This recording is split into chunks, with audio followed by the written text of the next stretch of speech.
আসসালামু আলাইকুম, welcome my channel Zakaria's mom cooking. আজকে আপনাদের তৈরি করে দেখাবো দারুণ মজার ক্যারামেল পুডিং। এই ক্যারামেল পুডিংটা বানাতে কিন্তু একদম সহজ। চলুন তাহলে দেখে না যায় কীভাবে আমি এই পুডিংটা তৈরি করছি। এজন্য একটি ফ্রাই প্যানে দিয়ে দিচ্ছি 3 টেবিল চামচের মতো চিনি, সামান্য একটু পানি। এখন নাড়াচাড়া করবো না, এমনিতে রেখে দেবো। যখন দেখবো একটু ক্যারামেলের কালার চলে আসছে, এখন অনবরত নেড়েচেড়ে আমরা যে ক্যারামেলের কালারটা চাচ্ছি সেটা করে নিব।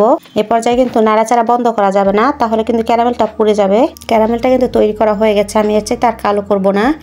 এখানে আমি একটি পুডিং মোল নিয়েছি, মোলটাতে ক্যারামেলটা ঢেলে দিচ্ছি।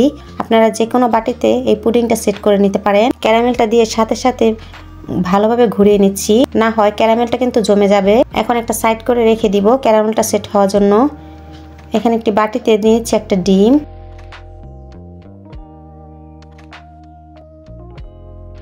1.5 টেবিল চামচ চিনি। মিষ্টিটা আপনাদের টেস্ট অনুযায়ী দিবেন, কিন্তু আমার কাছে 1.5 টেবিল চামচ চিনি থেকে এই পুডিংটা একদম পারফেক্ট মিষ্টি হয়েছে। এখন হ্যান্ড উইক্স দিয়ে চিনিটা গলিয়ে নিচ্ছি। চিনিটা গলিয়ে নেওয়া হয়ে গেছে। এখন 1 ফোঁটা অথেন্টিক ভ্যানিলা এসেন্স দিয়ে দিচ্ছি। এখন আবার একটু মিশিয়ে নিচ্ছি। মিশিয়ে নেওয়া হয়ে গেছে। এখন দিয়ে দিচ্ছি মেজারমেন্ট কাপের 1 কাপ পরিমাণ দুধ। আমি 2 কাপ দুধকে জাল দিয়ে 1 কাপ করে নিয়েছি। এখন আবার একটু মিশিয়ে নিচ্ছি। মিশিয়ে নেওয়া হয়ে গেছে। এখন যে ক্যারামেলটা সেট করতে রেখেছিলাম সেটা ভালোভাবে সেট হয়ে গেছে।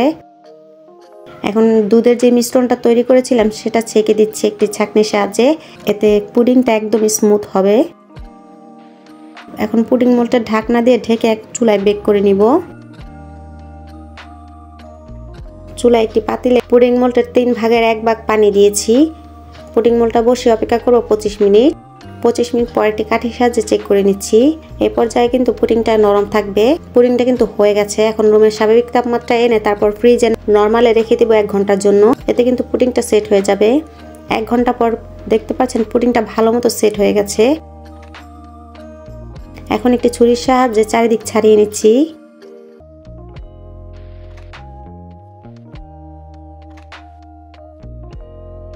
এখন আনমোল্ড করে নিচ্ছি। সাবধানভাবে মোলটা উঠিয়ে নিচ্ছি। দেখতে পাচ্ছেন পুডিংটা কতটা সুন্দর হয়েছে, আর ক্যারামেলের উপরে কালারটা অনেক সুন্দর এসেছে। আমি আপনাদের একটু কেটে দেখিয়ে দিচ্ছি ভেতরটা কত স্মুথ হয়েছে। খুব সহজেই মজাদার ক্যারামেল পুডিংটা কিন্তু তৈরি করে নিতে পারেন। রমজানের ইফতার আইটেমে কিন্তু এই ক্যারামেল পুডিংটা রাখতে পারেন, আর খেতে আলহামদুলিল্লাহ অনেক মজার। দেখতে পাচ্ছেন ভিতরটা কত স্মুথ হয়েছে। খুব সহজে বাসায় ক্যারামেল পুডিংটা তৈরি করে নিতে পারেন। আশা করছি আপনাদের কাছে এই ক্যারামেল পুডিংটা অনেক ভালো লাগবে। ভালো লাগলে ভিডিওতে একটি লাইক দিবেন এবং প্লিজ আমার চ্যানেলটি সাবস্ক্রাইব করবেন।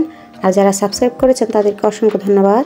সবাই অনেক ভালো থাকবেন, সবাই সবার জন্য দোয়া করবেন। আল্লাহ হাফেজ।